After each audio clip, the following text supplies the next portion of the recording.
Telugu Desam, Janasena, BJP, NDA ప్రభుత్వం అధికారంలోకి వచ్చిన తర్వాత ఈ 5-6 మాసాలలోనే ఎంత అభివృద్ధి సంక్షేమం పరిగెడుతూ పనిచేస్తుందో దానికి ఉదాహరణే ఈరోజు 3 గ్రామాల్లో జరుగుతున్నటువంటి శంకుస్థాపనలే ఒక ఉదాహరణ. ఏదైతే వెలివిలి, చింతపర్రు, వడ్లవానిపాలెం ఈ 3 గ్రామాలలో కలిపి మరి ఈరోజు ఆర్డబ్ల్యూఎస్ అంటే ఏదైతే త్రాగునీరు కోసం అక్షరాల 2,31,00,000 రూపాయలు, ఈ యొక్క రోడ్స్ డ్రైనేజ్ నిమిత్తం మరొక ₹1,00,00,000 అంటే దగ్గర 3,30,00,000 రూపాయలు దగ్గర ఈ 3 గ్రామాలకి కూడా ఈ రోజు మనం పనిచేస్తున్నటువంటి పరిస్థితి.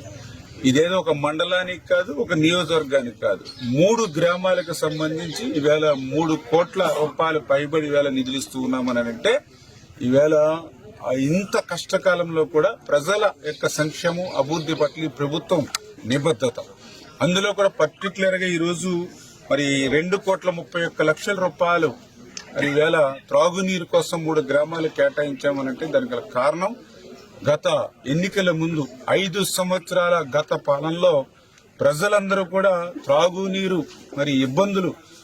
వచ్చేటువంటి నీళ్లన్నీ కూడా కల్లాపేసుకోవడానికి, మొక్కలకి నీళ్లు వేసుకోవడానికి తప్ప త్రాగడానికి పని చేయట్లేదని ఏదైతే మహిళలందరూ కూడా మాకు గ్రామాన మొరపెట్టారో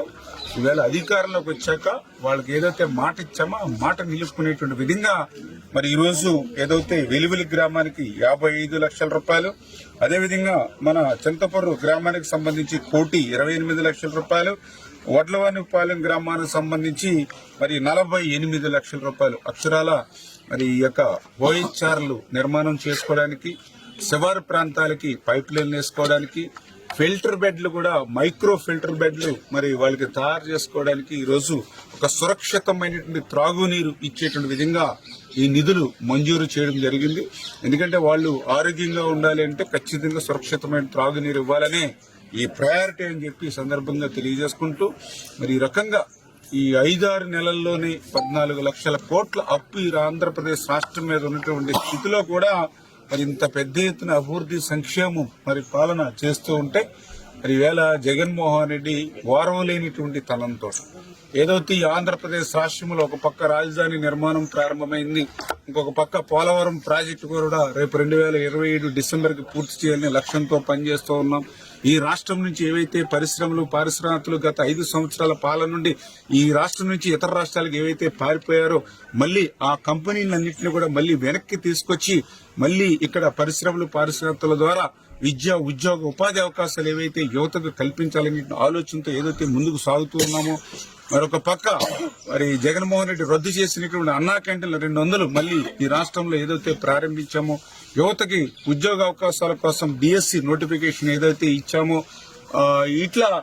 పెద్ద ఎత్తున మహిళలకు 3 గ్యాస్ సిలిండర్లు ఉచితంగా ఫ్రీగా ఏదైతే అందజేస్తా ఉన్నామో ఇవన్నీ కూడా చూసి వారలేనిటువంటి తనంతో మరి మొన్న 2024 కాదు ఈ అభివృద్ధి సంక్షేమం ఇట్లానే సాగితే మళ్లీ 25-30 సంవత్సరాల వరకు కూడా ఆంధ్రప్రదేశ్ రాష్ట్రంలో కూటమి ప్రభుత్వమే అధికారంలో ఉంటుందని ప్రజలు భావించడం కాదు, జగన్మోహన్ రెడ్డి కూడా భావించి మరి అనేక రకాలుగా మళ్ళీ అబద్దాలతోటి, అసత్యాలతోటి అంటే ఆ రోజు 2019లో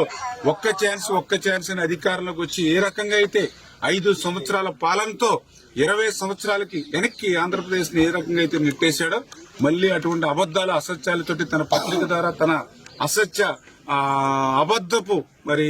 అవినీతి ఛానల్ ద్వారా ఈరోజు ప్రజలకు ముందుకు వచ్చేటువంటి ప్రయత్నం ఏదైతే జగన్మోహన్ రెడ్డి చేస్తున్నాడో దాన్ని కూడా మీరందరూ కూడా గమనించాలి. ఎందుకంటే ఈ రోజు పరిశ్రమలు పెట్టమని, పెట్టుబడులు పెట్టమని ఈవేళ పారిశ్రామికవేత్తల్ని మరి సాక్షాత్తు చంద్రబాబు నాయుడు గారు, పవన్ కళ్యాణ్ గారు, లోకేష్ బాబు గారు అడుగుతూ ఉంటే వాళ్ళు ఒకటే చెప్తూ ఉన్నారు, మళ్లీ జగన్మోహన్ రెడ్డి రాడని ఒక గ్యారంటీ మీరు ఇవ్వండి అని చెప్తూ ఉన్నారు. ఎందుకంటే ఇప్పుడు మీరున్నారని చెప్పి మేము కోట్ల రూపాయలు వెచ్చించి ఇక్కడ పరిశ్రమలు పెడతాం, రేపొద్దున మళ్లీ ప్రజల్ని ఏమార్చి మళ్లీ ఒక్క ఛాన్స్ మోసం చేసి మళ్లీ అతని అధికారంలోకి వస్తే మళ్లీ మేము బుట్టా గిట్టా సర్దుకుని బయటికి పోవాల్సి ఉంది. మీరు రాష్ట్రంలో ప్రభుత్వాలు మారినా, పార్టీలు మారినా, పాలసీలు మారడం ఎప్పుడూ చూడలేదు. మరి జగన్మోహన్ రెడ్డి పాలనలోనే ఆ రకంగా విధ్వంసం మేము చూసినటువంటి పరిస్థితి ఉంది, ఇంకా దాన్ని మేము మర్చిపోలేదు అని వేళ మరి ఈ రాష్ట్రంలో పెట్టుబడులు పెట్టాలంటే మరి జగన్మోహన్ రెడ్డి చూసి భయపడేటువంటి పరిస్థితిలో ఉన్నారనంటే గత 5 సంవత్సరాల్లో ఎంత విధ్వంసకరమైనటువంటి పాలన జరిగిందో మనందరికీ అర్థమవుతున్నటువంటి పరిస్థితి. అందుకే ప్రజలందరూ కూడా మరొక 20-30 సంవత్సరాల పాటు ఈ అభివృద్ధికి సంక్షేమానికే మీరు ఓటేసి ఇక్కడ ఈ ప్రభుత్వాన్ని శాశ్వతంగా మనం ఉంచితే రేపు భవిష్యత్తులో 2047 కల్లా ఆ విజన్ ఆంధ్రప్రదేశ్ మళ్ళీ పూర్తయి మన ప్రపంచంలోనే మన రాష్ట్రం అగ్రగామిగా ఉండేటువంటి విధంగా ప్రజలందరూ కూడా సహకరించాలని చెప్పి మీ ద్వారా అందరినీ కూడా కోరుతూ ఉన్నాం.